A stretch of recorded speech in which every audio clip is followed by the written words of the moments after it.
ओला IPO की full detail video में जाने। नंबर 1, ओला ओनरशिप। नंबर 2, ओला के नेगेटिव पॉइंट। नंबर 3, ओला का फंडामेंटल। ओला के ओनर भवेश अग्रवाल है, जिनका ओला शेयर मार्केट में 96% हिस्सेदारी है। Ola company EV battery, motor और गाड़ी की फ्रेम बनाती है। अनिल अग्रवाल उनकी कंपनी है, जिनमें ओला टैक्सी और ओला फाइनेंशियल सर्विस, ओला मैप है। यह सभी बिजनेस अनिल अग्रवाल को सफलता मिली नहीं है और उनके ओला इलेक्ट्रिक स्कूटर में हाथ आजमाने पर सफलता मिली है। बाकी बिजनेस में लोन लेकर कर्ज बहुत ज्यादा है, इसीलिए ओला इलेक्ट्रिक लॉस में है। ओला कंपनी के प्लस और negative point. Number 1, plus point. Ola company D2C की सर्विस दे रही है, इसका मतलब डायरेक्ट टू कस्टमर। ओला के सर्विस सेंटर 2024 में 431 खुले हैं। ओला कंपनी की सेल 2022 में 374 करोड़ की थी, 2023 में 2630 करोड़ की थी, 2024 में 5009 करोड़ की थी। पुराने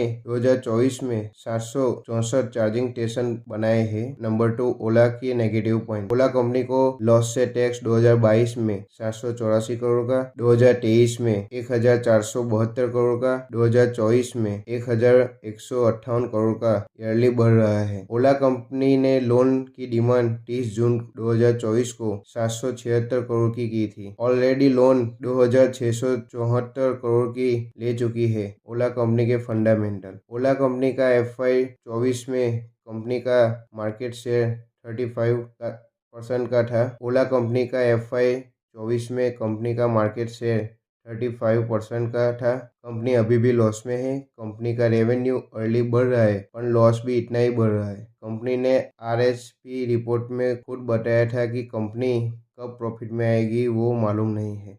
लॉस होने पर कंपनी का प्राइस अर्निंग रेशियो भी पता नहीं चल रहा है। ओला के कॉम्पिटिटर जैसे hero motor, Eicher motor, Bajaj motor, TVS motor जैसी कंपनियां ऑलरेडी प्रॉफिट में है और ओला इलेक्ट्रिक को टक्कर दे सकती है।